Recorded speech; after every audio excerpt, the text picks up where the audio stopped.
I want to welcome everyone to the Hemophilia Council of California's webinar, Advocating for Your Child in a Changing School Environment.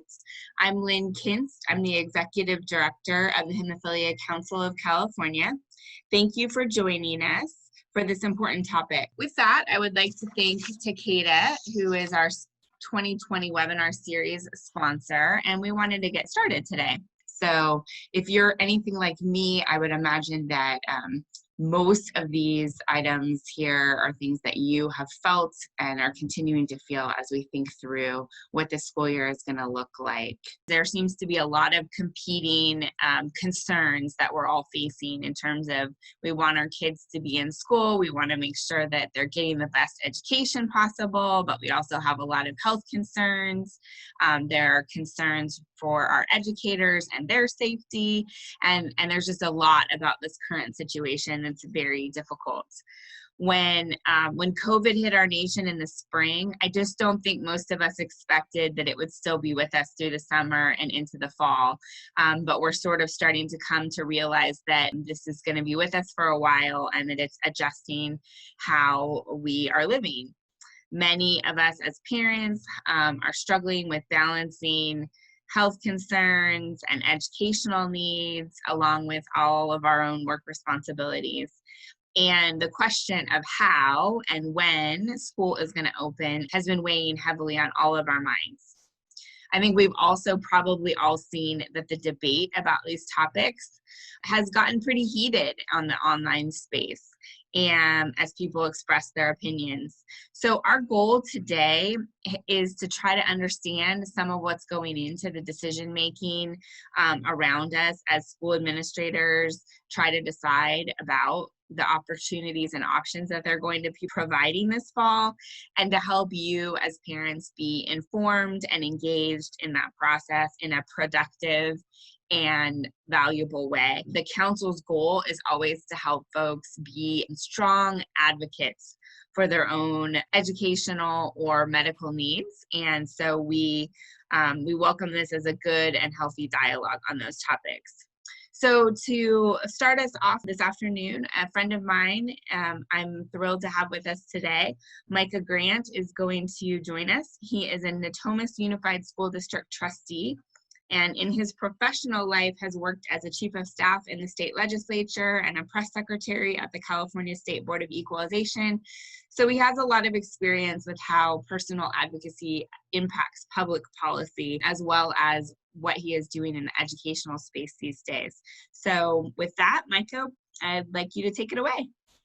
Thank you. Really appreciate the opportunity and the time, and I want to apologize ahead of time. I wish I did have some slides for everyone to kind of review, but I feel like everyone here is super sharp and be able to keep up. My name is Micah. I'm a school board trustee. I ran for office in 2016 for some of the very reasons you're probably getting involved today. I saw some gaps in terms of how local education was being applied in our communities. I didn't like it. I started looking at the local public schools, and I started looking at numbers about how they were performing.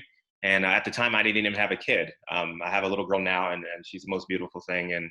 But I started thinking about, hey, what's going to happen when my future kid has to attend some of these public schools? And so my wife and I talked with each other. She said, hey, I think you should run. I think you should get involved. And I've spent my whole life advising people on how to run for office, so I had to take up the mantle myself. And so it's really been a privilege to serve as a school board trustee.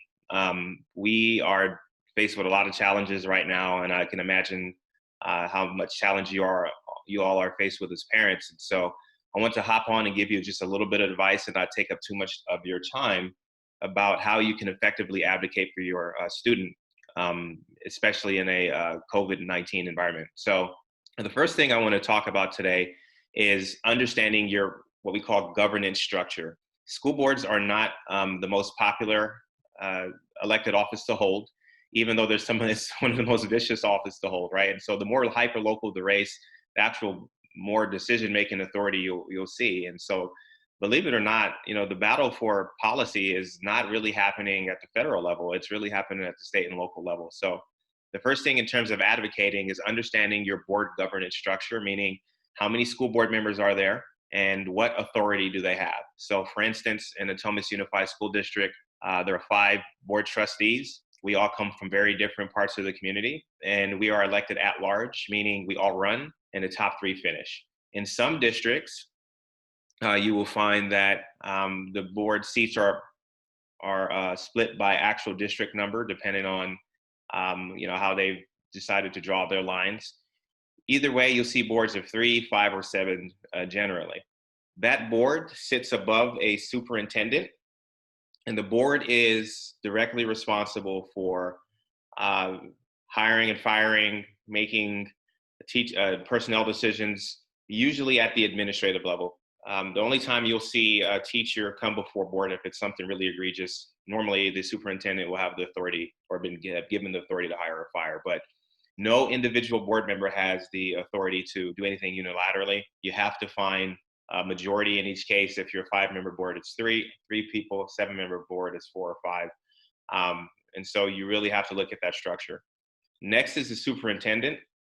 That superintendent is the CEO of a school district.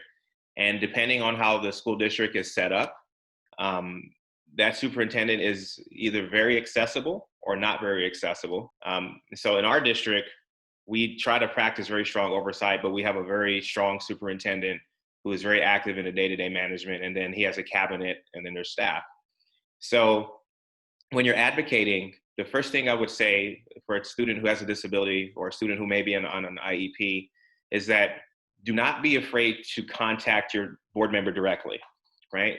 Board members have the ability to expedite, I would say, grievances or complaints, or try to find resolution for an issue. So an email coming from me to my superintendent as 1/5 of his boss, 99.9% of the time is going to be more effective than you just send an email on your own. So if you look up your board member biographies and see what they're interested in, then you can try to build consensus. Some folks email the whole board.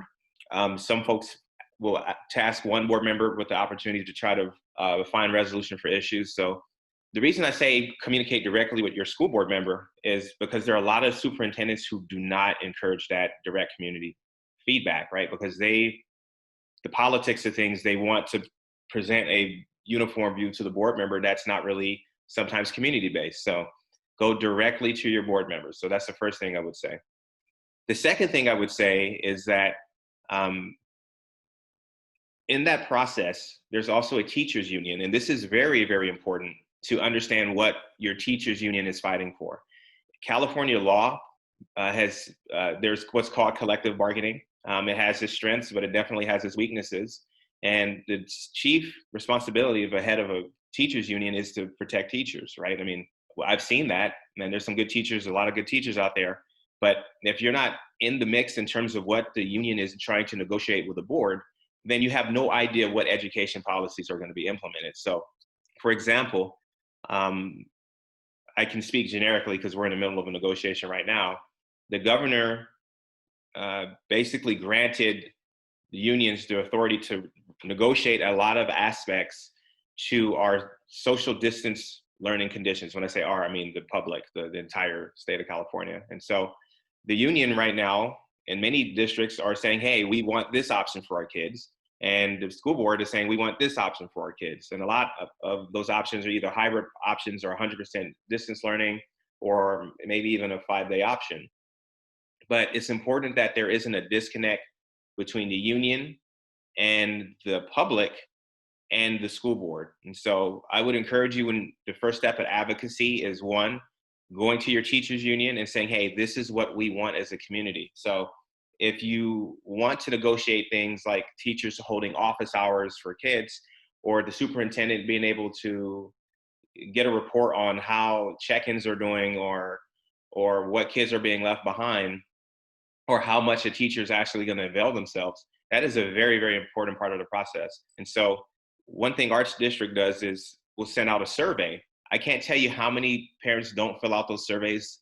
Please believe me when I say that boards are using those surveys to try to get a sense of what the community wants. If you don't fill out that survey, it's going to be hard to advocate, and especially when all the decisions are made. So first 2 pieces of advice: one, get to know your school board members, reach out to them directly. They're not high profile positions. I can guarantee you one of you probably lives right next to your school board member. The positions pay $400 a month, according to California law. So that person should really be right next to you in your neighborhood. And the second piece of advice, again, is look for what the teachers union is advocating for and what their plan is. I'm always certain that there's a big disconnect between the union, the teachers union, the school board, and even the community. So elevating your concerns to make sure people are, the stakeholders are aware of what your needs are as a community is going to be completely vital.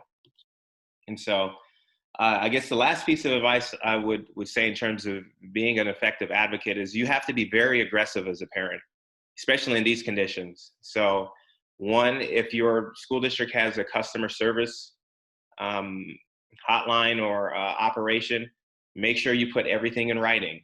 Big bureaucracies, and Lynn can tell you about this, bureaucracies hate writing. They hate a well-articulated response because it creates more work, but it also will get you an answer from a legal perspective. So do not be afraid to put things in writing and have them well-articulated to ensure that your needs are being met. And I would say next, because we don't know how long this COVID environment is going to last, there is what's called a local control accountability plan, LCAP. It's called an LCAP, and that is where a school district by law has to be public about its budget decisions and what it's going to do with those decisions, with that money that's coming from the community. I'm sorry. So when we're building that plan, we have to have a period of time where we push out to the public, here's what our vision is for spending. And so, if there's going to be needed advocacy or program for people who have hemophilia, that would be the time to say, hey, we're going to ask for a budget allocation for a social worker or a nurse or a doctor or someone that can literally check in on students in the community who have this disability. Your rights do not end because of a crisis. They don't end. School districts have to find ways to adapt. Students are still promised a free and reasonable and public education, and there are things that we have to do by law to make sure that every kid has educational options. And so that is literally worked out by your board and your superintendent and the union. And so be very aggressive, put things in writing, reach out to your school board members. Elections are this year.